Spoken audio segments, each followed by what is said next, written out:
Welcome back to the channel. You already know what it is because you read the title of the video. UFC Fight Night Cejudo versus Yudong. Let's get right into it. Prelim, Modestas Bukauskas versus Rafael Zequeira. Bukauskas is well-rounded. He's got heavy control in the clinch, decent stand-up, but he drops his hands when he resets, and sometimes he does that within range. Gets him caught sometimes, but his chin is solid, and so is his recovery if he gets rocked, that being between rounds or by surviving, maybe you shoot a takedown, and that's important. Sequeira is powerful too. Got some decent hands. He got blitzed by Ivo Aslan. Ivo Aslan just didn't let him get started. Kind of steamrolled him straight away. Before that, he was finishing everyone in the regionals, but that's the regionals. I'm going to pick Modestas Bukauskas by TKO. Rafael Sequeira just doesn't seem to respond well to getting hit. Going off the Ivo Aslan incident anyway, he just kind of covers up and moves backwards. So Bukauskas will at least shoot a takedown if he gets hit on the feet or if he senses he's outmatched. So yeah, I'm confident with a Modestas Bukauskas TKO. Next up, Nursultan Ruziboyev versus Eric Makonico. Easy pick for me. I'm going Ruziboyev. He's physically bigger by a significant amount, that being height and reach. I'm not saying it's a lock of the card, just based on height and reach, but I'm fairly confident in saying a Ruziboyev KO. Next up, Austin van der Voort versus Nikolai Veretennikov. Nailed it. Veretennikov is my pick. We all know old world fighters beat new world fighters. I'm sorry, American wrestlers. I'm sorry to say it. You suck. Next up, Ricky Simone versus Javid Basharat. Easy pick for me. I'm picking Basharat by unanimous decision. He's a decision merchant. Yeah, he's been given a bounce back fight, in my opinion. Simone's expected to lose. The UFC expects Simone to lose, and I wouldn't be surprised if they cut him from the UFC after it. On to the next one. Nick Klein versus Mansour Abdul Malik. Both guys impressive on the Contender Series, and Mansour's finished his last three opponents by KO. But Klein's finished his last three opponents by submission, so it's a bit of a grappler versus a striker matchup, if you know what I'm saying. It's a bit of a tough one because both guys aren't just limited to grappling or striking. They're a bit more well-rounded than that, but they have their preferences clearly by their finishers. I want to pick Klein, but I worry he's too outmatched in the stand-up and won't be able to get to a position to secure a takedown. So I'm going to pick Abdul Malik by TKO. I'm more confident that Mansour could land the heavy shots needed to hit Klein and maybe finish him, more so than I'm confident in Klein being able to secure a takedown. On to the next one. Andre Fili versus Mal Quizale Costa. I don't know. Andre Fili versus Mal Quizale Costa. I hope that's how you say it. Bit of a tough pick for me. I feel like Fili's more proven at the highest level. The highest level being the UFC, not the top of the UFC. The UFC being the prime organization, right? The one organization.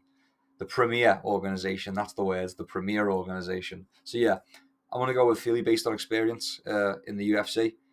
It's a different ball game. When you reach the UFC, we see it time and time again. So yeah, I want to go with Andre Fili. Next up, Ion Cutelaba versus Ivo Aslan.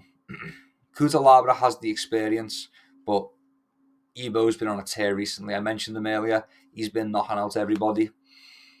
And I've got to pick Aslan simply because of the momentum he's got. Look, Cutelaba can try and stay safe in the first round when Ivo's most dangerous. And if that happens and he gets out of the first round, his odds of winning do drastically go up. But I think Ivo Aslan gets it done in the first round. So I'm going to go Ivo Aslan by KO, TKO. Next up, Alonzo Mansfield versus Julius Walker. Julius Walker is making his first appearance in the UFC. I mean, a few fighters are on the card. But I think the UFC wants him to do well. Julius is physically outmatching Mansfield by quite a lot. He's taller and longer. There's a few matchups like that on the card as well. I kind of dislike when that's being done to promote a fighter they want to do well. Kind of gives people a false perspective on what they're going to be like. So he's much bigger than his opponent. Julius Walker is bigger than Mansfield. So I do think it's a little bit rigged in his favour. I do feel like they're doing Mansfield a little bit dirty. So,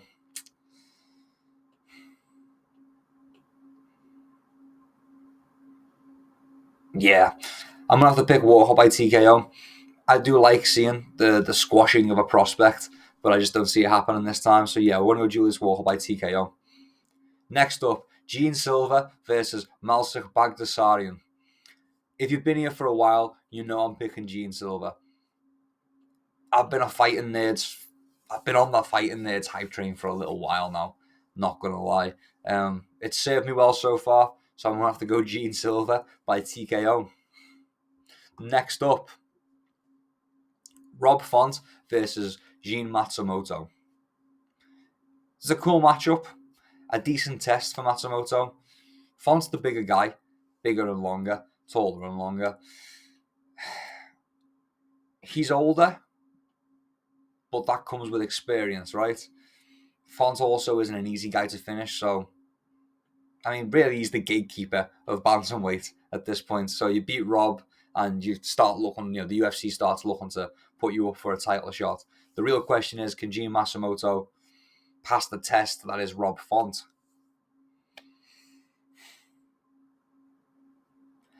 I think he can. We're going to go Gene Matsumoto, most likely by a decision. Next up, Brendan Allen versus Anthony Hernandez. Another decent matchup. Both guys, a similar level of skill, both well-rounded. They have different styles. They're well-rounded in different areas. They excel in other areas. Allen's like calculating and quite technical, kind of picks his shots and wants to make every engagement perfect. Hernandez is more throw everything at the wall and something will eventually stick. Where am I better? He's very quickly trying to find out where is he better than his opponent, and then he will play to that because he's decent everywhere. A very George St. Pierre style of fighting. He pushes the cardio a lot of the time and just kind of cardios his opponents to death too. Got a weaponized gas tank. Don't see it very often these days. I get the feeling it's going to go to a decision. I've got written in my notes. I've got the feeling it's going to go to a decision. I do, but I'm going to pick Anthony Hernandez by submission. I do think it's going to go to a decision, but I'm being a bit reckless. So I'm going to say Anthony Hernandez by submission. He's got a relentless style, and you know what? I could see him breaking Allen. I could see him breaking Allen sooner than people think. I could see him doing it like quite early on in the second. Maybe the third. Maybe he makes it to the third, but I could see it quite early on in the second. On to the next one, the main event, the final fight of the night. Henry Cejudo versus Song Yadong. Cejudo's coming off back-to-back losses, but they're losses to a guy who was champion and a guy who was on his way to, we didn't know it at the time, but a guy who went on to become champion. So he's still competing at the highest level, you could say, within the UFC. He's not really winning those fights, though, at the highest level. I've seen people talking about the experience of Cejudo when I was doing a bit of my research. I was looking at the fighter picks and some of the YouTubers' picks. Here's the thing with people saying Cejudo's got the experience. Song Yadong has more fights than Cejudo, and he's 10 years younger. He has like 10 more fights than Cejudo, and he's 10 years younger. And sure, those fights aren't of the same caliber of Cejudo's fights. Like I say, he's fighting the top contenders in the UFC and has been for a long time. But those 10 extra fights have got to equate to something. That's a significant number of fights. And he's 10 years younger. So you could theoretically say their experiences on a similar level. And one man's a lot younger than Cejudo, who's pushing 40 quite rapidly. So then you've got to consider that Song Yadong went the distance with Peter Yan. Sure, he didn't win, but he went the distance with a guy who is a top contender, and he finishes people that are not good. So, he went the distance with Peter Yan, yet he didn't win, but he went to a decision. So I'm going to pick Song Yadong to beat Henry Cejudo. I'm not sure what the consensus is.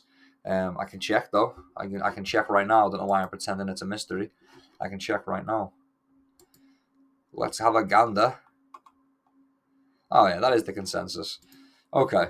So, yeah, we're going Song Yadong, probably by a decision. Henry Cejudo can hang in there. He's a tough dude, but I could see a KO. I can see a lot of people agree with that narrative as well. So yeah, we're going to go with Song Yadong by KO. But that is the video.